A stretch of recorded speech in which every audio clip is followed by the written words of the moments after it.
Shalom, Shavut, mes amis, et bienvenue dans Marne FM. Marne FM, le podcast le plus juif, non je rigole, non, le plus marnais du game. Je suis ravi, mes amis, de vous retrouver officiellement. Oui, parce que le précédent épisode, c'était pas vraiment un comeback officiel. On va dire que c'était l'annonce du comeback, mais pas le comeback en lui-même. Cet épisode, c'est le comeback. Et je suis ravi de vous retrouver, mes chers auditeurs de Marne FM. Aujourd'hui, épisode assez particulier. Je ne sais pas si on peut dire tabou, mais aujourd'hui, je vais parler de religion, plus particulièrement de la Bible.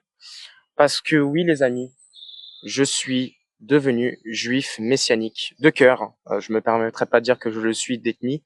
Non, mes parents ne sont pas juifs, ma mère n'est pas juive, parce que pour être juif ethniquement parlant, il faut que sa mère soit obligatoirement juive. Si c'est que ton père qui est juif, tu ne peux pas être juif, ethniquement parlant.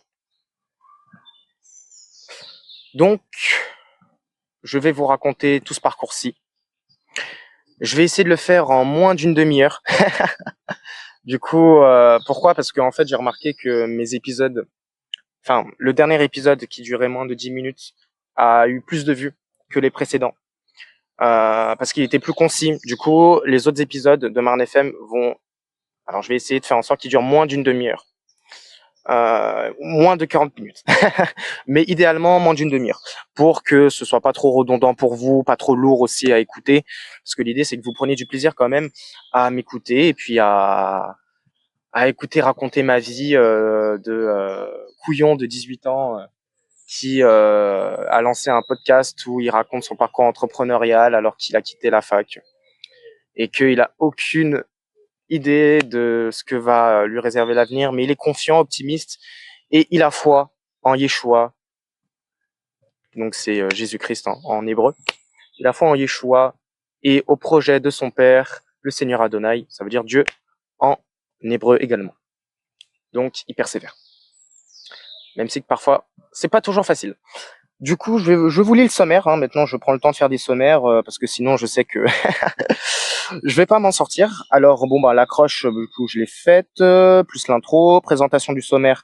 Pourquoi je me suis converti au judaïsme messianique, raconter mon parcours spirituel depuis la seconde et mon ancienne vie d'athée, donc quand je n'étais pas croyant et que je rejetais Dieu. Parce qu'un athée, en fait, c'est pas juste quelqu'un qui ne croit pas, c'est quelqu'un qui refuse l'existence de Dieu ou d'une existence en fait divine. Et ceux en fait qui et en gros en fait ceux qui enfin il y a les athées pardon, bon, je commence déjà à bugger. Il y a les athées, il y a les agnostiques. Donc les agnostiques, ce sont les personnes qui ne nient pas forcément l'existence de Dieu, mais qui ne va pas non plus l'affirmer parce qu'il n'a aucune preuve que Dieu existe ou que Dieu n'existe pas. Voilà. Mais moi, dans mon cas, j'étais vraiment athée. J'étais pas agnostique. Ensuite, les messianiques sont chrétiens au sens définitionnel et étymologique du terme, mais ne le sont pas au sens moderne du terme. Qu'est-ce que Shavuot et les autres fêtes de l'Éternel, donc les fêtes juives, représentent pour les communautés messianiques? Donc ça, c'est pour le premier point. Le deuxième point, qu'est-ce que la Bible concrètement? Les passages bibliques mal interprétés, il y en a énormément. Hein. L'hypocrisie des croyants pratiquants. Et qu'est-ce qu'Adonai, donc Dieu, à travers sa parole... pardon. Ouf, j'ai déjà fait tomber mon micro. M'a apporté et continue de m'apporter en Yeshua, Jésus-Christ. Amen.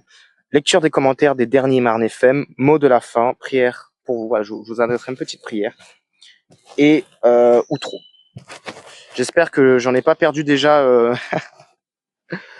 plusieurs avec ma longue intro. Il faut que je travaille tout ça, mais je vous dis, chaque épisode de Marne FM est une manière pour moi de m'entraîner à justement raccourcir mes propos.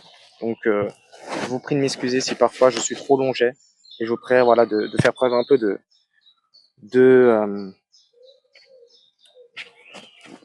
d'indulgence. Voilà, c'est ça que je cherchais comme à mon égard pour ce point.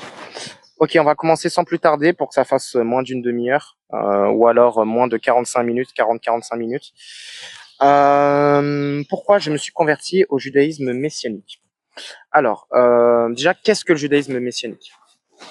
euh, Le judaïsme messianique, ce sont les juifs. Donc, vous connaissez les juifs, hein, j'ai pas besoin de vous dire ce qu'est un juif, qui croit au Messie. On croit en Jésus-Christ, que l'on appelle Yeshua en hébreu, parce que c'était son nom originel. Et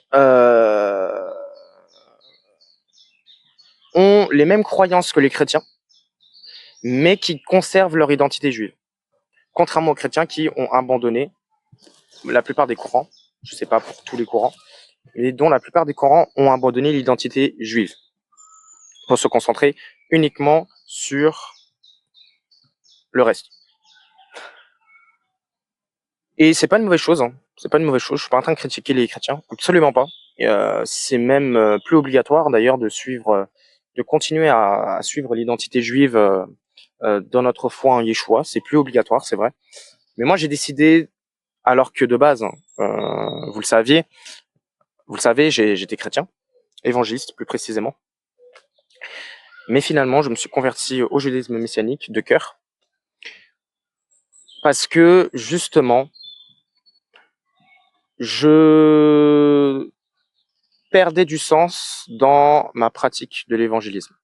En fait, ce que j'aimais pas dans ma pratique de l'évangélisme, plutôt en fait dans ce que mon église évangélique euh, enseignait, c'est que pour la plupart du temps, en fait, on étudiait que le Nouveau Testament, pardon, que le Nouveau Testament. Donc, ce sont les livres pour les fins connaisseurs. Pierre fera quelques petites recherches de Matthieu jusqu'à l'Apocalypse. Et très peu l'Ancien Testament. On l'étudiait, mais très peu. Et donc l'Ancien Testament, c'est tous les autres livres. Donc de Genèse, de la Genèse jusqu'à Malachie. Malachie. Je ne sais pas si on dit que ou che. En tout cas pour la Bible hébraïque, donc la Bible qui suit la continuité juive depuis la Genèse. Et surtout depuis Moïse.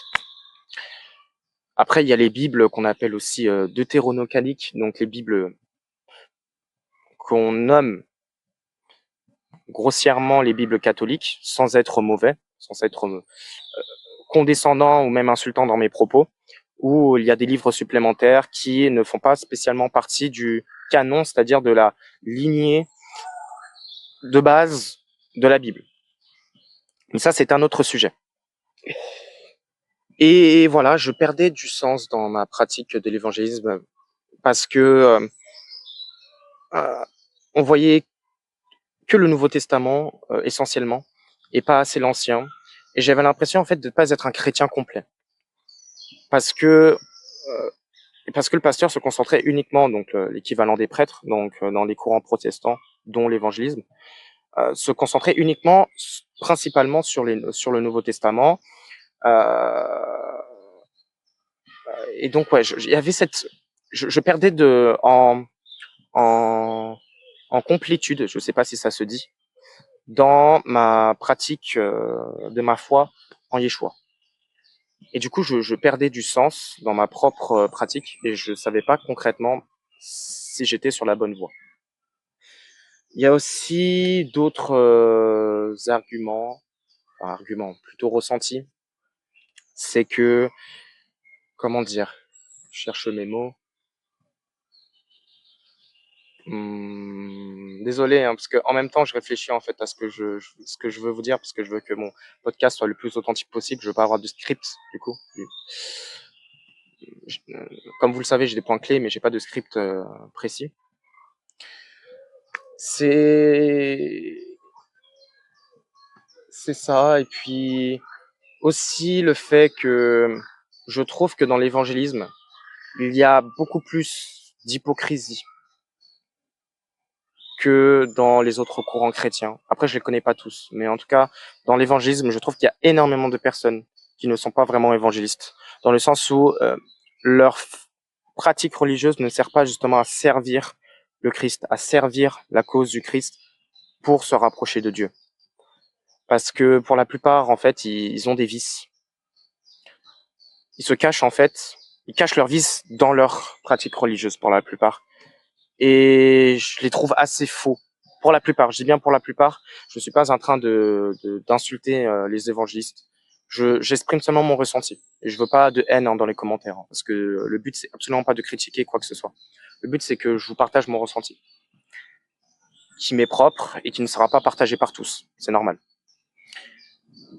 Et qui avait énormément d'hypocrisie, énormément de choses dont je tolérais pas forcément. Je peux pas aller dans les détails parce que j'ai pas envie de me faire shadowban par YouTube ou Spotify. Mais voilà, ça manquait d'authenticité, ça manquait aussi de spiritualité pour moi. Parce que toutes les fêtes en fait juives, donc les fêtes de l'Éternel qu'on retrouve dans l'Ancien Testament, ne sont pas pratiquées dans l'évangélisme, dans la plupart des courants chrétiens d'ailleurs. Et c'est quelque chose qui m'a fortement étonné parce que, en fait, l'argument que emploient la plupart des courants chrétiens dans l'évangélisme, c'est que quand Yeshua est arrivé sur Terre, il a dit justement que ce qui compte, ce sera plus ce que l'on fait dans notre religion, mais plutôt ce qu'on a sur le cœur. En fait, la phrase originelle, c'était c'est plus ce que tu manges qui compte, mais c'est surtout ce que tu as sur le cœur. Et il y a aussi un autre passage, bah ça c'est dans Matthieu, et il y a un autre passage qui dans Actes où Paul, qui est un apôtre, donc un disciple de Yeshua, avec Barnabas ou Barnabé, si je me trompe pas, à chaque fois je confonds, qui était un autre apôtre, qui ont fait organisé un concile, donc le concile de Jérusalem de 50 après Jésus-Christ, pardon, si je me trompe pas. Donc qui est un concile, donc une réunion religieuse, donc entre chefs religieux, et ils en ont conclu en fait à l'issue de cette réunion que pour les non-juifs, ils n'étaient pas obligés justement de se convertir à l'identité juive pour avoir la foi en Yeshua, parce que c'était pour éviter de complexifier leur conversion, justement. Et donc, tout ce qu'ils doivent retenir, c'est qu'ils ne doivent pas manger de sang, ils ne doivent pas se laisser aller à l'impudicité sexuelle. Donc, l'inconduite sexuelle, ils ne doivent pas manger et ils ne doivent pas prier ou manger des viandes ou des aliments adressés à des idoles. Et c'est vrai, c'est écrit. Sauf que pour la plupart des courants chrétiens, en fait, ils ont interprété ça comme une rupture totale avec toutes les lois, toutes les pratiques juives de l'Ancien Testament, de l'Ancienne Alliance. Et sauf que non, c'est pas une rupture totale. En fait, Yeshua n'a jamais, donc Jésus, hein, n'a jamais aboli ces pratiques parce que lui-même dans Matthieu, dans le même livre, il dit que il est venu accomplir la loi et pas l'abolir. L'accomplir, c'est-à-dire la réaliser jusqu'au bout, entièrement. Vous pouvez même faire des recherches sur la définition du mot accomplir et vous trouverez exactement ce que je suis en train de vous dire. Et pour toutes ces raisons-ci, j'ai décidé de me convertir du coup au judaïsme messianique de cœur, parce que je voulais retrouver cette spiritualité oubliée de l'Ancien Testament, avoir une connexion, plutôt une application des commandements de l'Éternel complète, à la fois dans l'Ancien comme dans le Nouveau Testament. Et je suis heureux de cette décision parce que au départ j'avais très peur, mais finalement je suis heureux comme ça. Et je suis tellement reconnaissant envers le Seigneur de m'avoir fait découvrir cette façon de le glorifier, de le vénérer et de le remercier pour tous les bienfaits qu'il apporte dans ma vie, qu'il apporte dans la vie d'énormément de personnes, dans le judaïsme messianique, mais pas que, en fait, dans toutes les confessions religieuses monothéistes, finalement. Que ce soit dans l'islam, que ce soit dans le christianisme ou que ce soit dans le judaïsme, finalement. Et oui, pour revenir du coup à mon parcours spirituel de base, il faut savoir du coup que j'étais athée. J'étais athée initialement, donc je rejetais l'existence de Dieu. Pour moi, il n'y avait pas de Dieu qui existait. Dieu n'existe pas. Enfin, n'existait pas, du coup, à cette époque de ma vie. Parce que je voyais mes parents, même mes tantes, enfin, les gens de ma famille, voilà, qui pratiquaient du coup le christianisme évangélique. Et j'arrivais pas à comprendre pourquoi ils faisaient ça. J'arrivais pas à comprendre. Et pour moi, en fait, je ne trouvais pas de sens à ce qu'ils faisaient. Et du coup, je m'en suis désintéressé pendant très longtemps. Jusqu'à la seconde où, en seconde, il s'est passé plein de choses dans ma vie, pas très sympa. On va dire que je suis tombé dans une sorte de dépression. On peut dire ça, pour le coup. Parce que des personnes m'ont trahi. Je me suis pris un râteau d'une meuf que je kiffais énormément à l'époque. Et j'avais l'impression que ma vie n'avait plus de sens. Parce que cette fille que je pensais être la femme de ma vie ne ressentait pas ce que je ressentais pour elle. Maintenant, je m'en fous. Hein. Maintenant, je suis avec quelqu'un qui, pour le coup, et j'en suis sûr à 100%, réellement la femme de ma vie.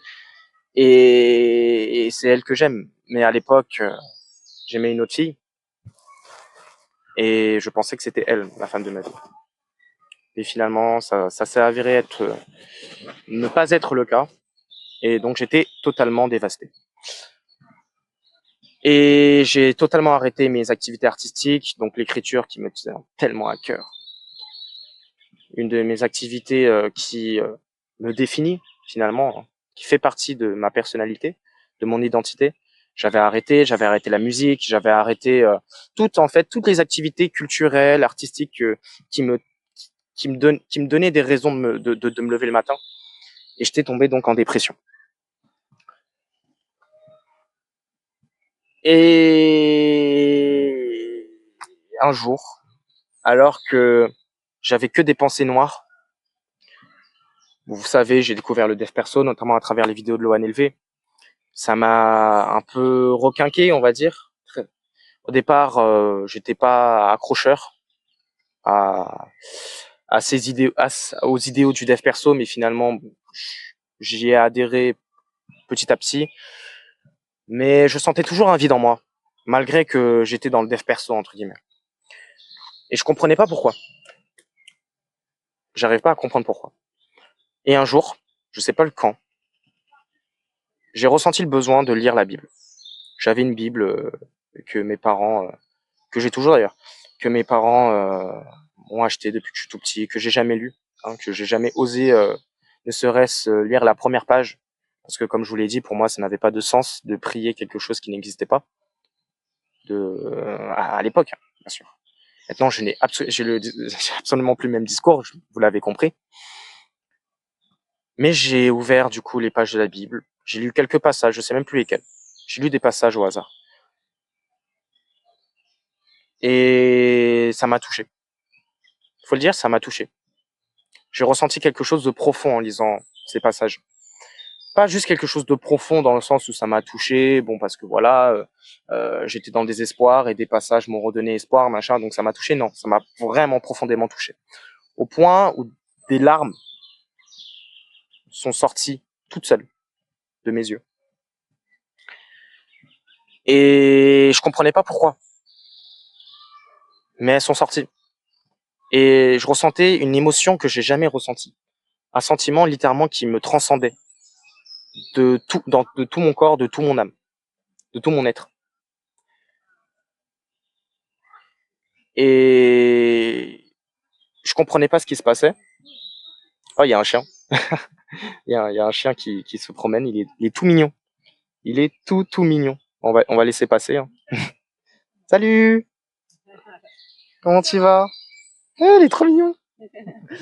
Bonjour, je suis en plein tournage d'un podcast. Ah, c'est pour ça que j'ai ça. Super. Bonne journée à vous. Et finalement, j'ai adressé une prière random à Dieu. Je dis Dieu, si tu existes vraiment, fais-moi connaître ton existence. Grosso modo, c'était ça. Je sais même plus après ce que j'ai dit après. Mais grosso modo, c'était ça l'objet de ma prière.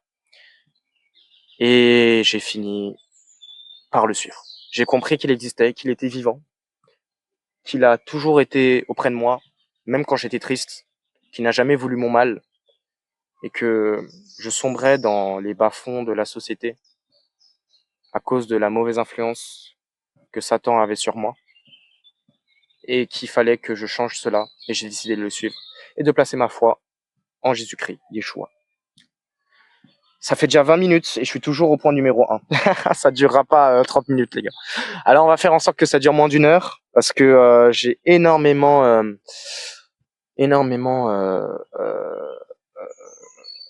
parlé. Je suis resté énormément. J'ai énormément dérivé concernant le premier point et je vous demande pardon. Et à partir de ce moment-là, j'ai commencé petit à petit, du coup, à suivre le Seigneur. J'ai cultivé ma foi en priant, en lisant la Bible, en faisant des recherches sur Internet aussi. Et c'est ce que je vous conseille d'ailleurs aux personnes qui ont récemment la foi. Faites des recherches sur Internet. Franchement, c'est ce que vous pouvez faire de mieux. Et ça vous permettra réellement de d'avoir une connaissance plus approfondie de la parole de Dieu. Donc n'hésitez absolument pas. Peu importe la confession religieuse d'ailleurs. Peu importe. Faire des recherches, c'est toujours une bonne chose. Je vais m'arrêter là sur ce passage parce que sinon je vais trop parler et je vous ai promis d'aller droit au but. Du coup, les messianiques sont chrétiens au sens définitionné et étymologique du terme et ne le sont pas au sens moderne du terme. Beaucoup pour vous résumer un peu tout ce que je vous avais dit avant de vous expliquer donc mon parcours spirituel. Les juifs messianiques, enfin la grande différence entre les juifs messianiques et les chrétiens, c'est que c'est la même chose grosso modo. On croit à la même chose, donc que Dieu s'est fait chair à travers son Fils pour délivrer les pécheurs de leurs péchés et leur permettre d'avoir une voie plus juste, plus alignée avec la volonté du Père, la volonté de Dieu, et que pour cela, il s'est sacrifié à la croix pour symboliser, porter tous les maux de la terre, et que il est mort, et il a été ressuscité par le Père 3 jours après, et qui maintenant, il est à sa droite, au royaume des cieux. Donc on croit en même chose, mais les juifs messianiques ont conservé l'identité juive et les pratiques juives de l'Ancien Testament, parce qu'elles ne sont pas abolies, elles sont seulement non obligatoires maintenant, alors que les chrétiens, eux, ont totalement abandonné ces pratiques. Pour la plupart des courants, bien sûr. C'est ça la grande différence. Qu'est-ce que Shavuot et les autres fêtes de l'Éternel représentent pour les communautés messianiques? Oui, les amis, quand vous entendrez, vous écouterez ce podcast, donc ce sera sûrement en soirée, je fêterai donc Shavuot. Qu'est-ce que Shavuot? Shavuot, donc c'est l'équivalent de Pâques, donc pour les chrétiens. En fait, c'est pas Pâques, la Pentecôte. On dit souvent que c'est la Pentecôte pas chrétienne, du coup la Pentecôte juive. Et Shavuot, pour tous les courants d'ailleurs du judaïsme, représente initialement la réception de la Torah, donc des 5 premiers livres de la Bible, par Moïse, grâce à Dieu. En fait, c'est Dieu qui a envoyé ses commandements à Moïse sous la forme de la Torah actuelle. Et donc, ça représente le début de l'alliance que Dieu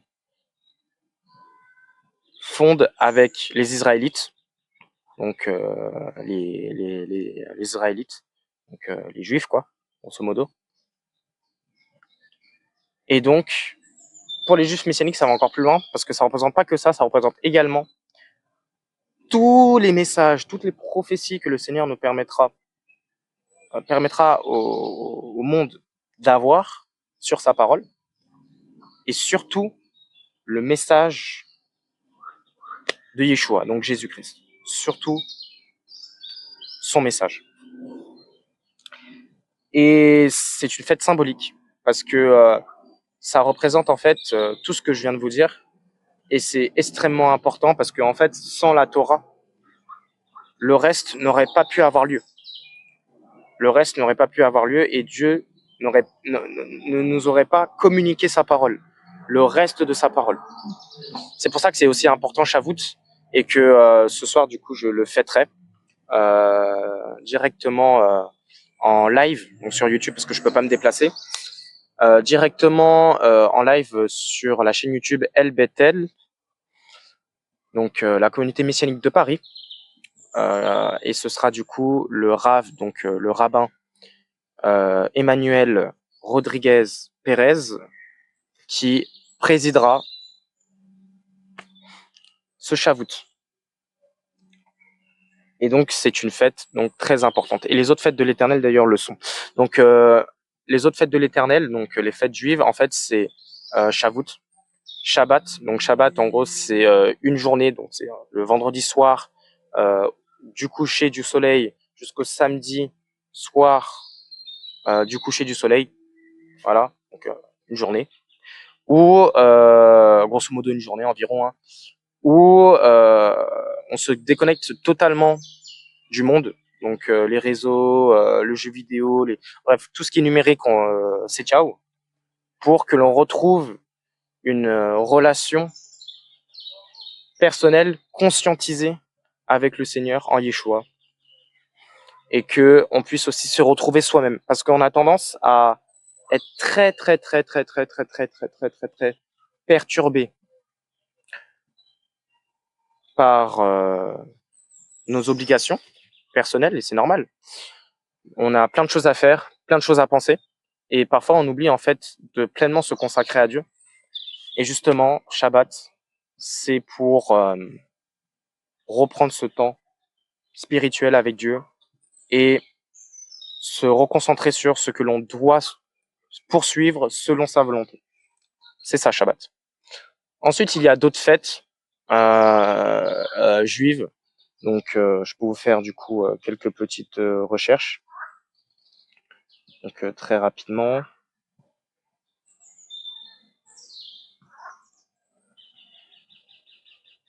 Donc, il y a aussi la Pessa, donc la Pâque juive. Shavuot, je vous l'ai déjà dit. La fête des Shoraf, Kippour et Soukout, la fête des tabernacles. Bon, il y a énormément de fêtes associées à l'Éternel. Je ne vais pas vous les expliquer toutes explicitement parce que sinon ce serait trop long et on a dit qu'on allait droit au but. Mais je vous invite à faire des recherches sur les autres fêtes juives et surtout sur le site directement de El Bethel, donc la communauté messianique de Paris. Comme ça, vous prenez pas la tête et vous pourrez faire toutes ces recherches-là. Au pire, je peux vous mettre en description le, le, le lien du site.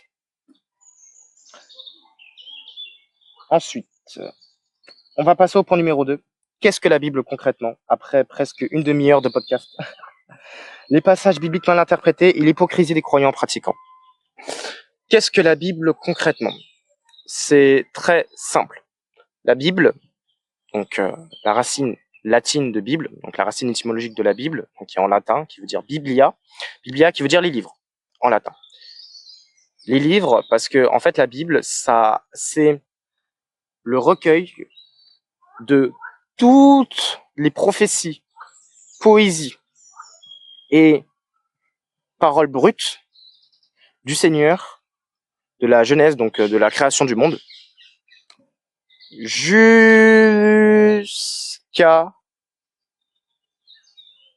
même après du coup Yeshua, donc Jésus-Christ, jusqu'à l'Apocalypse de Jean, du coup. Jean qui était un de ses disciples également. Donc en fait, c'est un regroupement de tous ces livres-ci. C'est pas juste un livre, c'est un recueil de plein de livres qui racontent toutes les manifestations de Dieu et toutes les façons de le louer, le remercier, le vénérer pour tout ce qu'il a apporté sur la terre. En tout cas, dans la conception judéo-chrétienne. Je vais te dire comme ça. Donc c'est ça la Bible. Concrètement. Les passages bibliques mal interprétés. Ouais, il y en a beaucoup. il y en a beaucoup, et malheureusement c'est pour ça que beaucoup de gens malheureusement ne s'intéressent pas forcément à la Bible, parce que en fait ils ont eu des échos faussés de ce que raconte réellement la Bible. Et encore une fois, c'est pas de la faute des gens, c'est parce que en fait énormément de religieux eux-mêmes ne savent pas bien expliquer ce que raconte explicitement la Bible, peut-être pour des raisons machistes, je sais pas, ou pour d'autres raisons, je ne sais pas. Mais c'est vrai qu'il y a un manque de recherche étymologique concernant le message de Dieu. Et je trouve ça dommage, parce que derrière, on a des préjugés erronés sur ce qu'est la Bible. J'en ai tellement entendu parler de oui, mais si Dieu existerait, il n'y aurait pas de guerre. Sauf que non, ça n'a pas de sens de dire ça, parce que Satan existe, et justement, Satan corrompt le cœur des hommes. Parce que Satan, littéralement, ça veut dire, la racine en fait étymologique de Satan, c'est le calomniateur. C'est celui qui détourne les hommes et femmes de la voie du Seigneur, qui leur détourne de sa vérité, la vérité, et qui les empêche d'être pleinement accomplis selon les projets de Dieu. Et après, on me dit, oui, la Bible est misogyne parce que l'homme est le chef de la femme, le machin, la femme doit être soumise à son mari. Des passages qui existent bien réellement, mais qui ont été totalement sortis de leur contexte et totalement sortis de leur sens étymologique. Ça, c'est un véritable problème. Qu'est-ce que ça veut dire concrètement? En fait, toutes ces donc l'homme est le chef de la femme, de la famille, la femme doit être soumise à son mari. En fait, ce qu'il faut savoir avec le mot soumis dans la Bible, étymologiquement, dans le Nouveau Testament, qui a d'ailleurs été rédigé en grec ancien, la racine grecque en grec ancien, en réalité, veut dire veut dire concrètement, je vous fais même la recherche, parce que vous voyez, j'ai pas envie justement de vous dire des salades, donc je vais directement sur l'application Bible Strong, qui me permet justement d'étudier étymologiquement, historiquement, la Bible. On va dans soumission, justement, soumission, et donc on va dans le fameux passage dans Éphésiens 5, 22, donc que je vais de suite. Excusez-moi si ça prend un petit peu de temps. C'est juste que le temps que je trouve le passage en question. Éphésiens 5, 22. Je vous le lis. Et je vous lis même le passage au-dessus. Soumettez-vous les uns aux autres dans la crainte de Dieu. Femmes, soumettez-vous à votre mari comme au Seigneur, car le mari est le chef de la femme, comme Christ est le chef de l'Église, qui est son corps et dont il est le sauveur. Mais tout ce que l'Église se soumet, mais tout comme l'Église se soumet à Christ, que les femmes aussi se soumettent en tout à leur mari. Marie, aimez vos femmes comme Christ a aimé l'Église. Il s'est donné à lui-même pour elle, afin de la conduire à la sainteté, après l'avoir purifiée et lavée par l'eau de la parole, pour faire paraître devant lui cette Église glorieuse, sans tache, ni ride, ni rien de semblable, mais sainte et irréprochable. Après, il y a d'autres, le passage continue, mais ce serait trop long. Et quand on va du coup dans soumettre, on va le faire. Hein. Alors,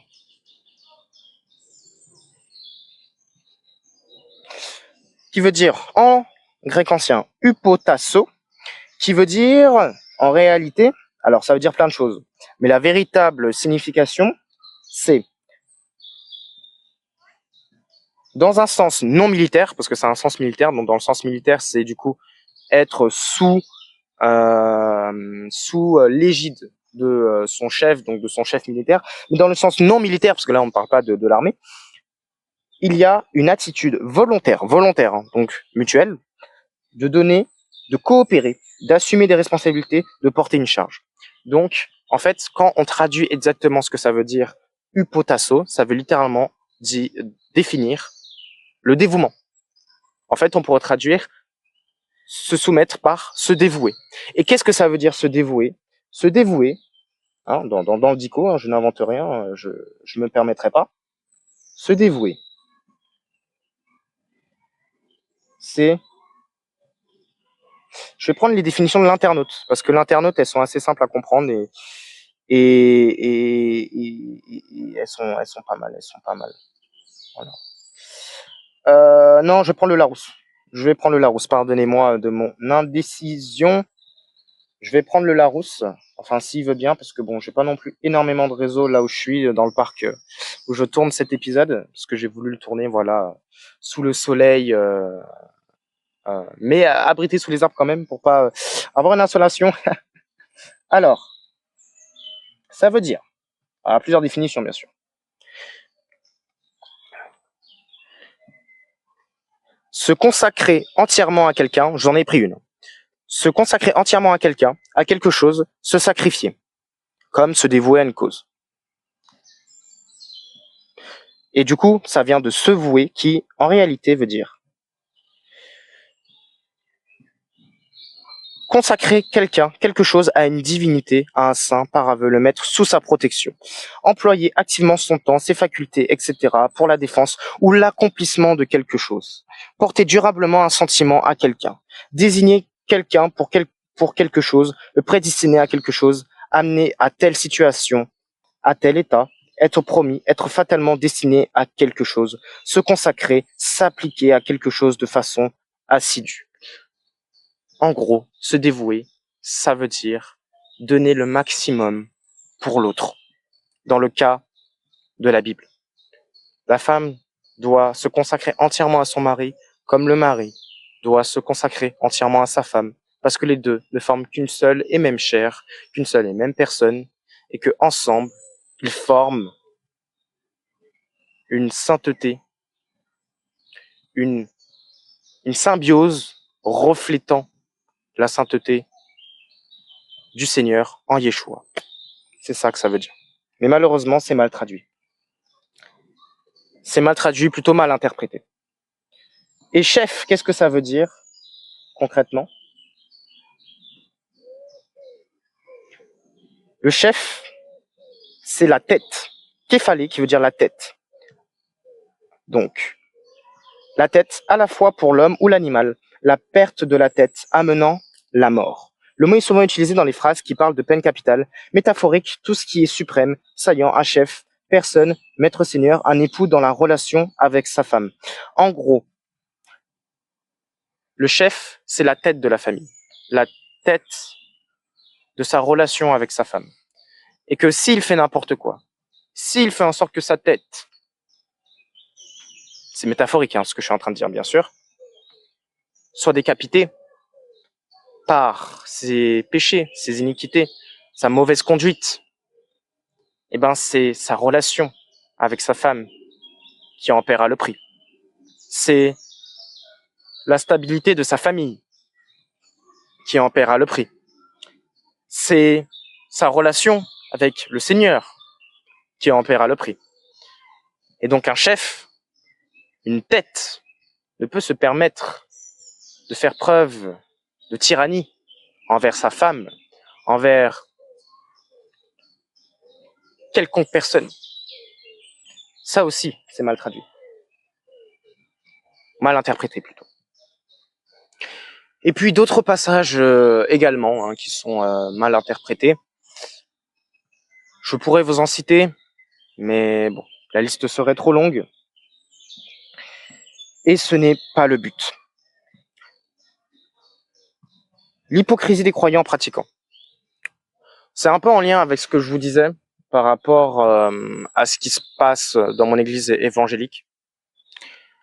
c'est que énormément de personnes sont là quand il faut chanter les cantiques, c'est-à-dire les chants du coup adressés à Dieu.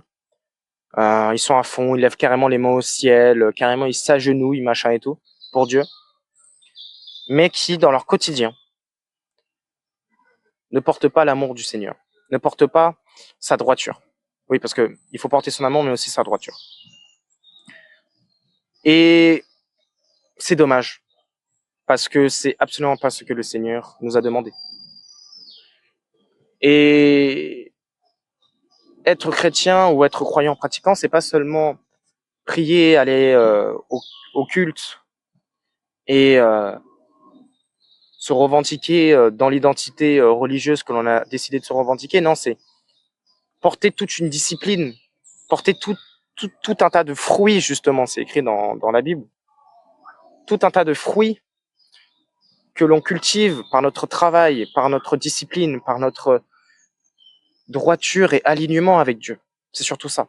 Et ensuite vient les prières, vient euh, les cultes religieux, mais juste seulement après. La cultivation de notre accomplissement, de notre alignement envers El Shaddai. Donc ça veut dire le Tout-Puissant en hébreu. Ça vient après et pas avant. Mais malheureusement, les gens préfèrent mettre en avant leur religiosité que plutôt leur alignement avec Dieu. Et c'est pour ça que énormément de personnes ne veulent pas forcément être croyants, être pratiquants, croyants pratiquants, parce que ils ont l'impression que ils ont l'impression en fait que qu'ils vont être dans une sorte de rigidité qu'incarnent malheureusement la plupart des religieux. Que si je me mets à croire en Dieu, je ne pourrais pas m'amuser. Sauf que les gens oublient que le Christ lui-même dansait, fêtait Shabbat et les autres fêtes juives. Lui-même s'amusait. Et que Dieu n'a absolument pas interdit l'amusement. Par exemple, dans les psaumes de David, qui était un homme de Dieu, et roi d'Israël aussi, adressait des chants quotidiens à Dieu. Et pas des chants, disons, un peu moroses, quoi. Un peu, comment dire, genre tu le récites comme une poésie au CP que que t'avais pas envie d'apprendre, quoi. Non, des chants festifs pour le Seigneur. Donc, bien sûr qu'on peut s'amuser en étant croyant pratiquant, mais on a une manière de le faire, une manière qui est alignée avec Dieu. On s'amuse sans pour autant tomber dans la luxure, tomber dans la débauche et dans les excès. C'est tout. Et on a le droit de s'amuser, bien évidemment. Après, il y a aussi cette pensée que, oui, les églises, enfin même les religions sont homophobes. C'est pas qu'elles sont homophobes, c'est que effectivement, et attention, il faut, faut pas que vous preniez ce que je suis en train de vous dire comme de l'homophobie parce que c'en est pas. Moi, je n'ai aucune haine envers les homophobes parce que c'est ça, hein, l'homophobie. Hein. La définition d'homophobe, c'est quelqu'un qui a une haine envers les homosexuels, hein, qui ressent de l'animosité envers les personnes homosexuelles et et par extension, en règle générale, envers les personnes qui ne sont pas hétérosexuelles. Donc ça peut être les efféminés, ça peut être les transsexuels, bref, toute la communauté LGBT finalement. Moi, je ressens pas de haine envers eux.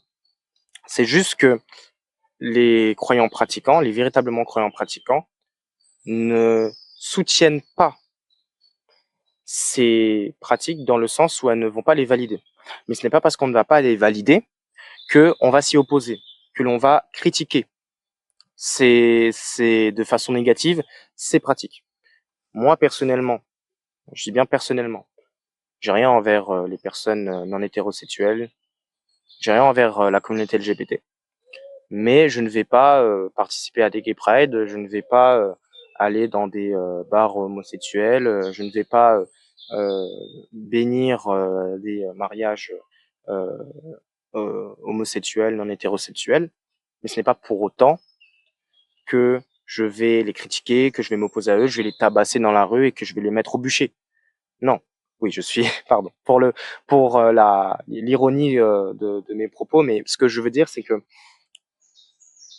ce n'est pas que les religions sont contre, ou que Dieu et Jésus sont contre les homosexuels et les personnes de la communauté LGBT. C'est que factuellement, par rapport à ce qui est écrit dans l'Ancien comme dans le Nouveau Testament, c'est un péché.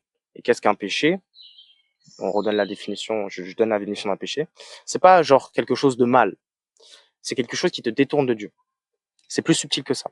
Ça peut être quelque chose de mal, mais comme quelque chose qui n'est pas mal au sens moral du terme, mais qui te détourne de ce que Dieu souhaite pour l'humanité. Et Dieu, initialement,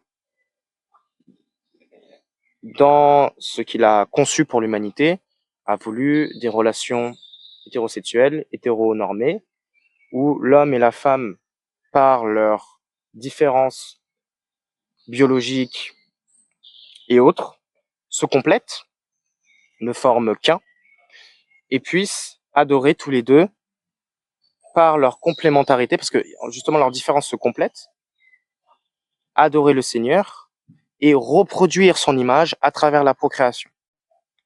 Voilà. Mais bien évidemment, il n'y a pas que la procréation qui compte dans un couple hétérosexuel, il y a aussi l'amour, la tendresse envers l'autre, et justement, Cantique des Cantiques est là pour illustrer justement ce point.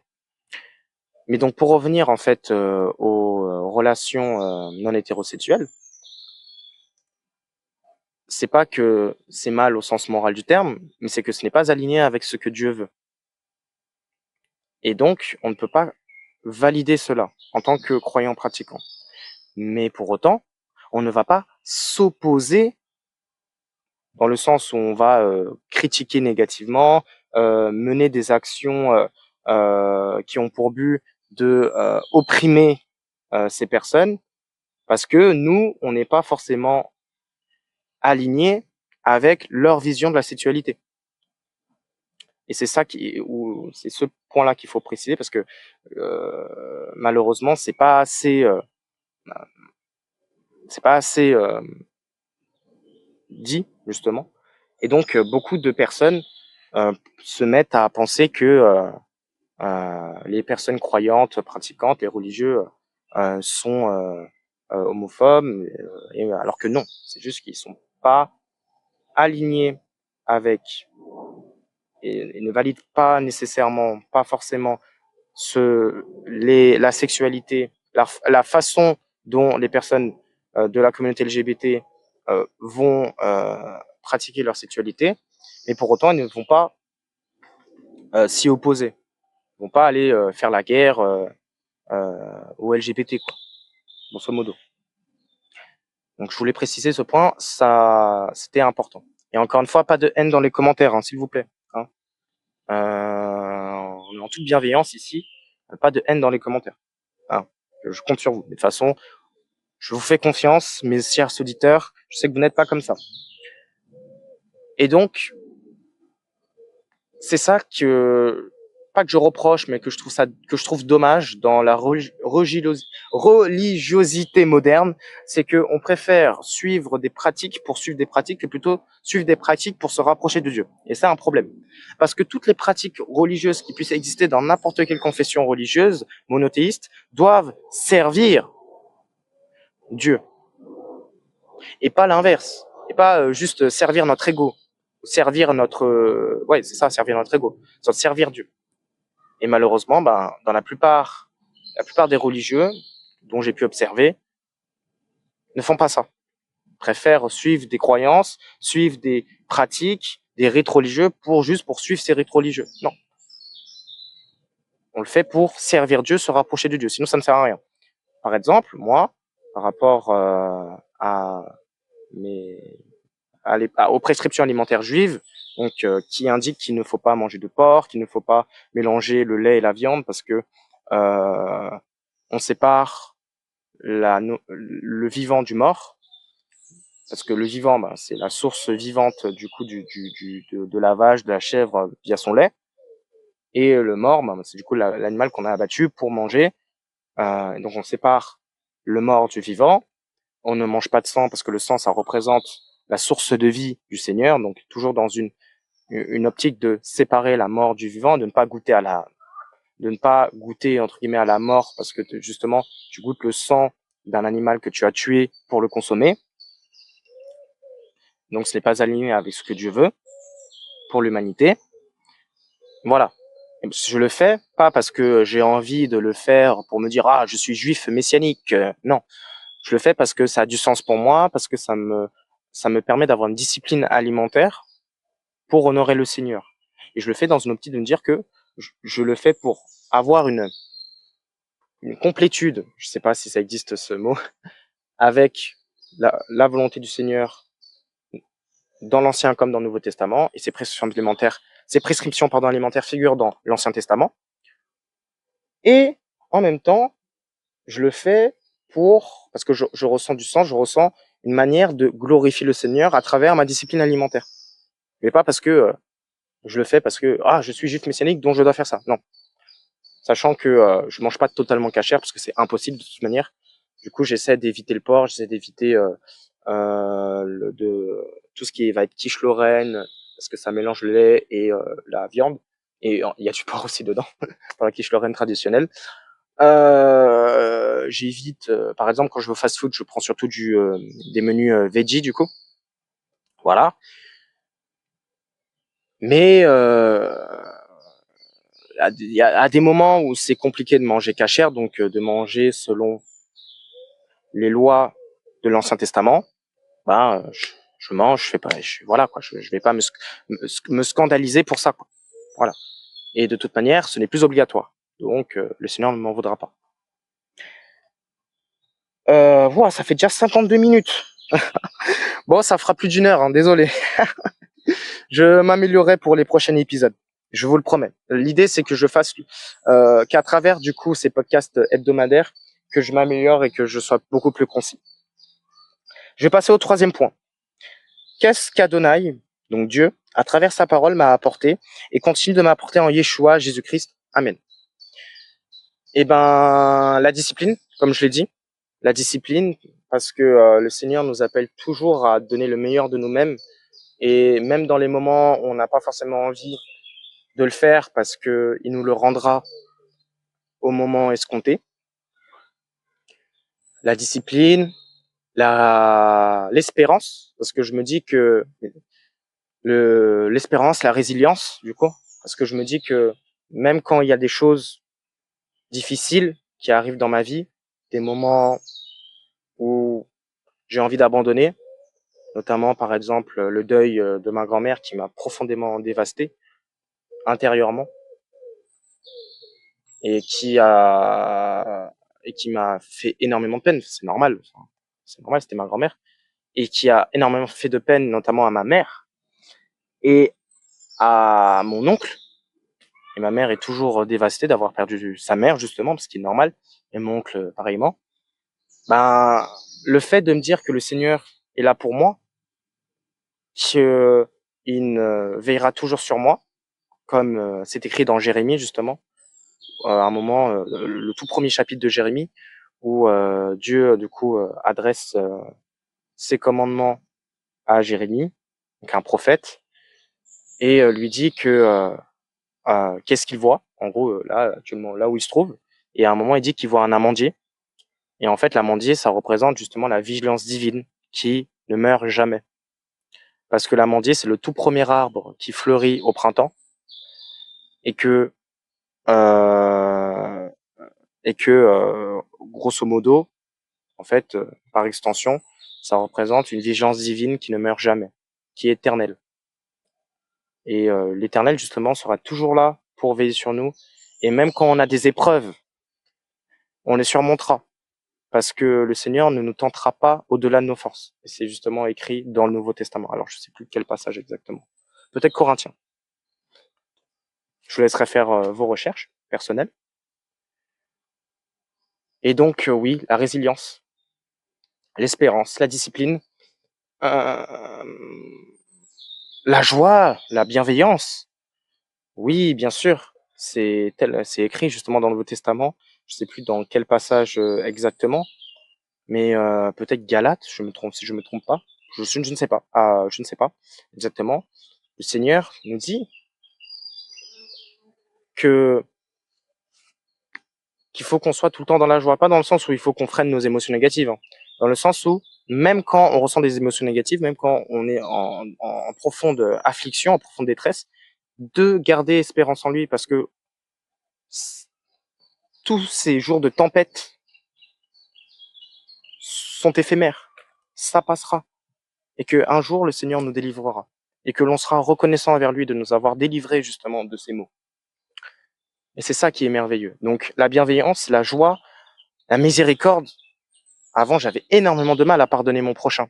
Et notamment à travers les enseignements de Yeshua, donc Jésus, j'ai appris à pardonner à mon prochain même quand je le voulais pas. Et je dis pas que je suis parfait sur ce point, hein. J'ai vraiment du mal parfois quand des gens m'ont trahi, quand des gens me font énormément de mal, quand je vois des gens qui me provoquent quotidiennement, ou des gens qui m'insultent. C'est compliqué de rester calme, de rester placide, si je dirais.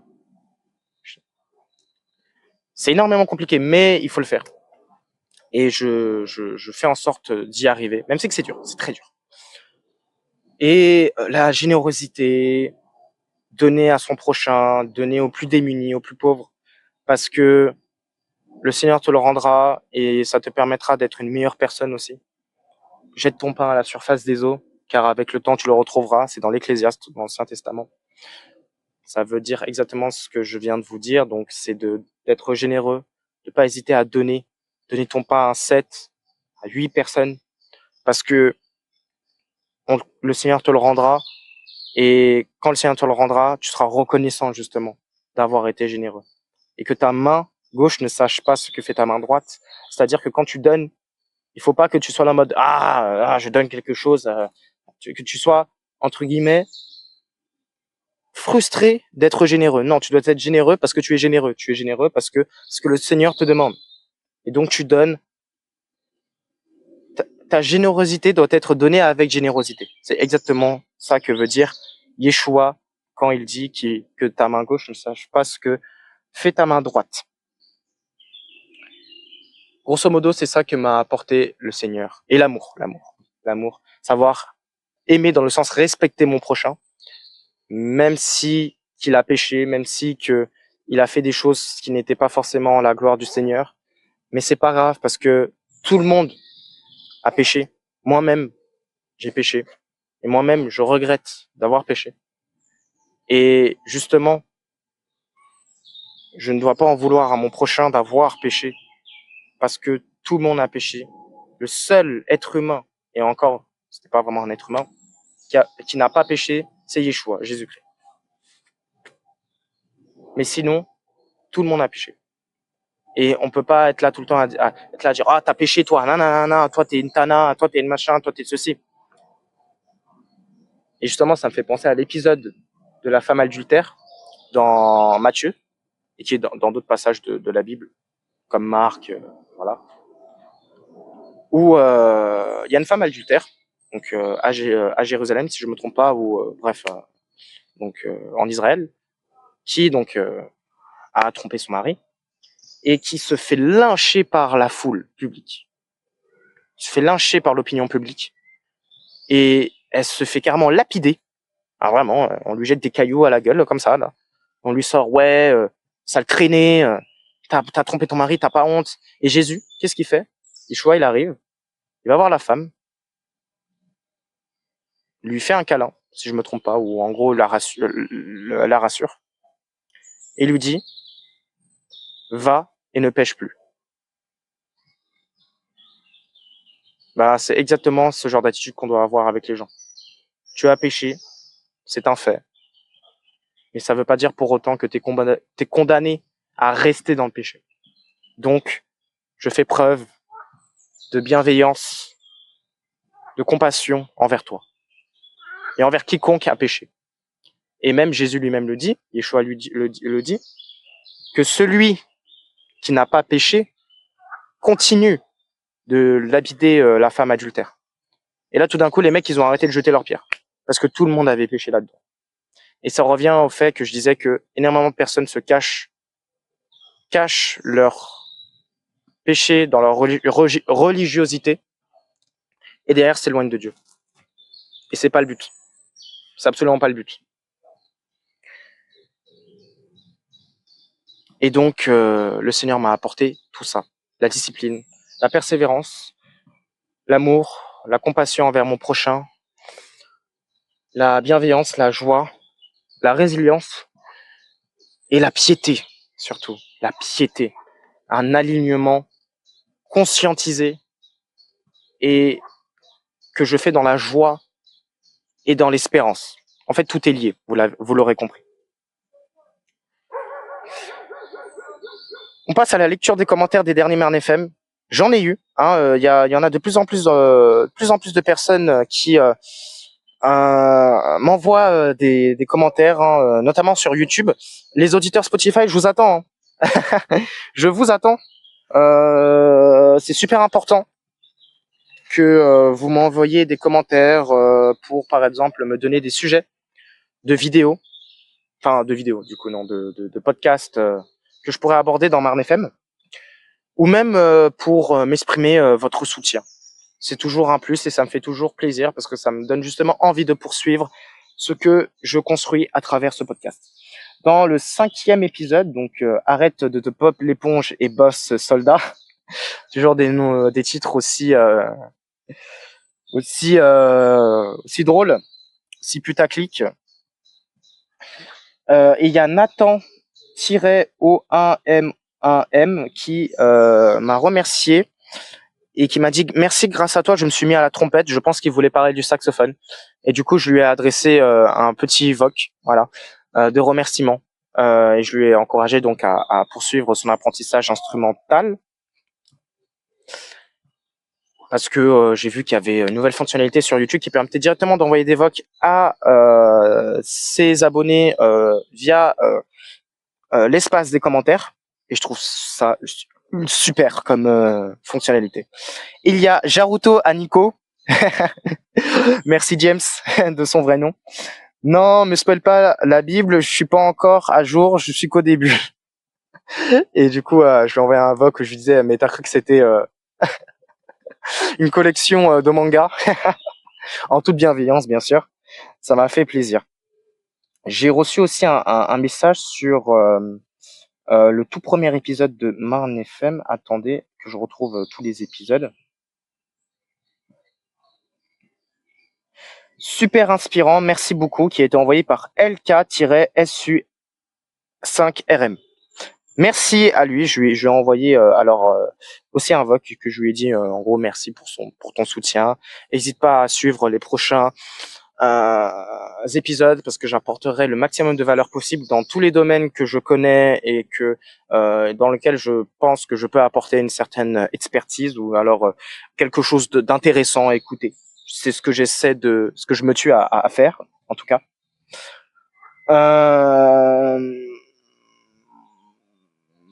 Et voilà, grosso modo, concernant les récents commentaires que j'ai eu. Donc n'hésitez pas à laisser des commentaires sur cet épisode. Si vous voulez me poser des questions par rapport à la Bible, par rapport à la religion, par rapport au judaïsme messianique, n'hésitez pas, justement. L'espace des commentaires, c'est un lieu de discussion. Donc n'hésitez pas à l'utiliser. Et je serai ravi de vous répondre. Je vous enverrai un petit voc. Voilà, j'enverrai un voc à chacune des personnes qui m'enverra quelque chose dans la barre des commentaires. Je m'y engage. Promis, juré. Alors, la suite, le mot de la fin. Prière vous étant dédié, mes chers auditeurs de Marne FM, et l'outro.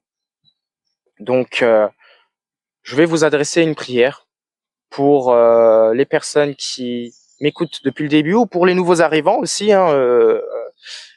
Bienvenue à vous. Bienvenue à vous. On va commencer la prière de suite.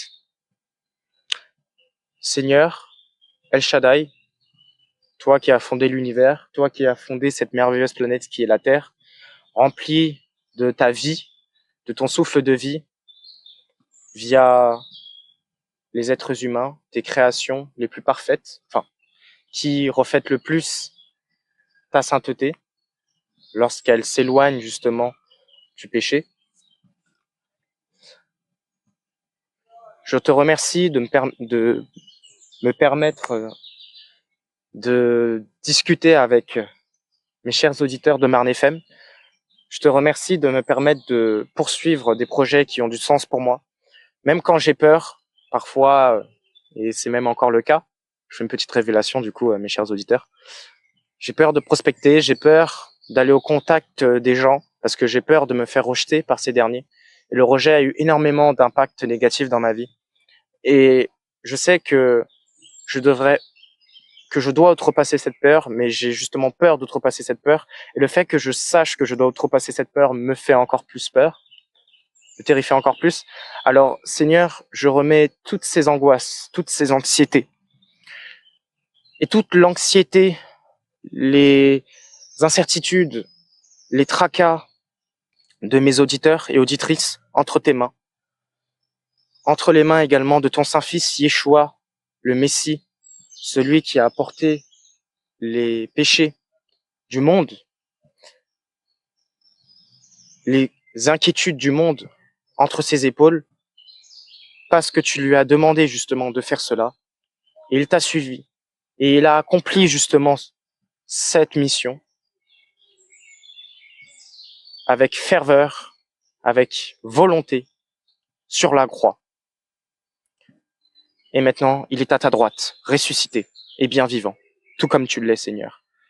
Et il reviendra bientôt pour finaliser son œuvre, qui reflète ton œuvre, ta seule et unique œuvre, El Shaddai. Amen.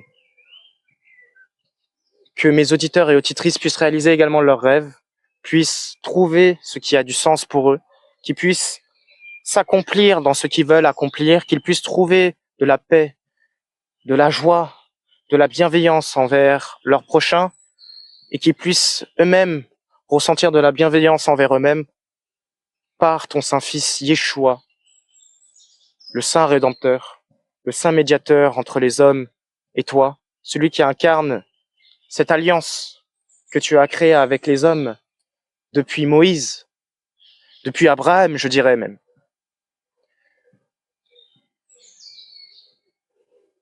Et je te remercie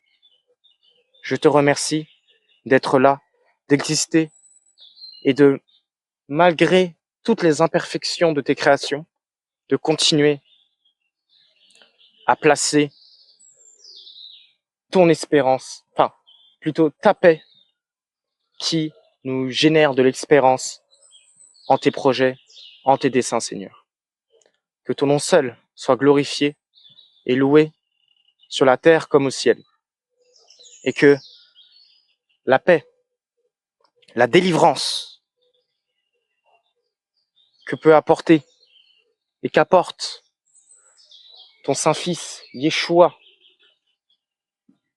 Amen, puisse se propager dans le cœur de toutes les personnes qui rechercheront ta volonté, qui rechercheront ta paix, qui rechercheront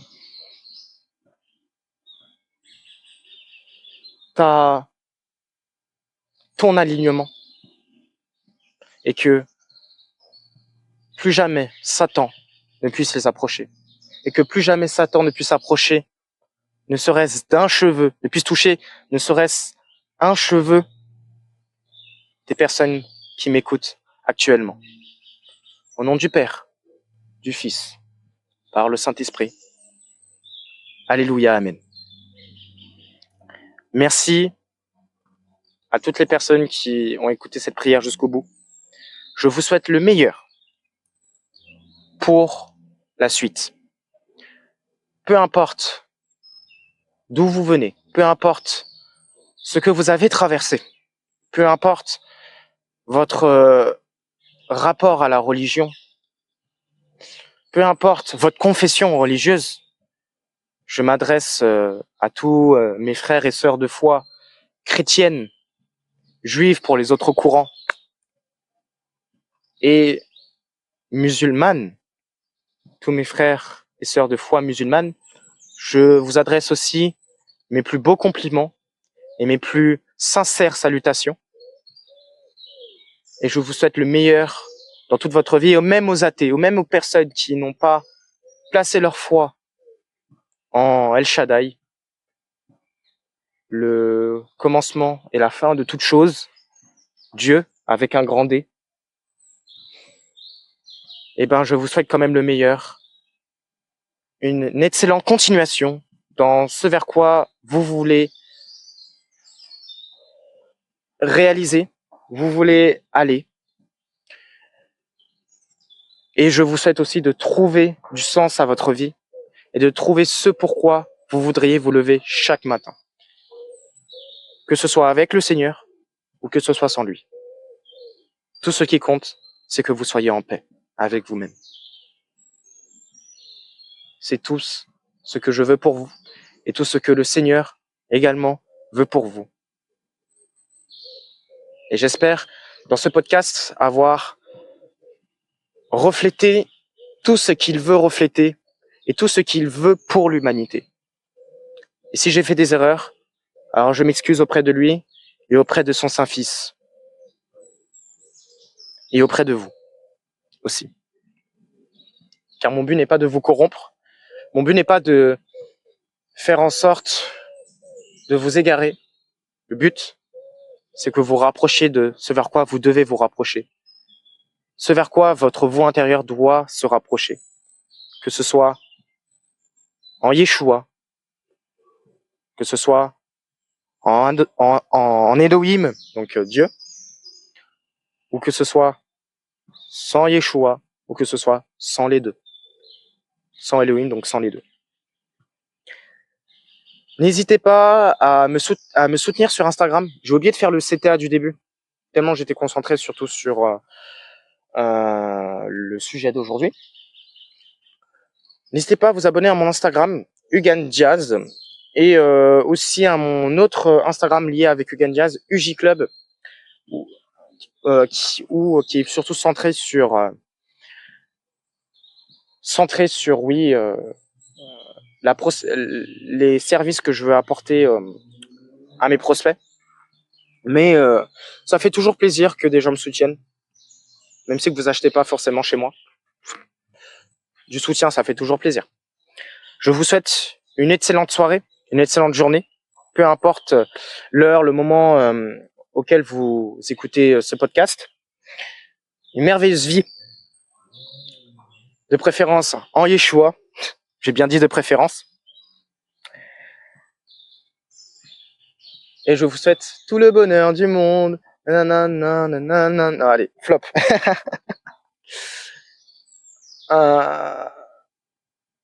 Et merci à Dieu pour tout, absolument tout, pour les bons comme les mauvais moments, parce qu'ils m'ont mené à la personne que je suis aujourd'hui, et je suis fier de la personne que je suis aujourd'hui, mais surtout fier de la personne que je deviens en Yeshua, par la volonté du Père.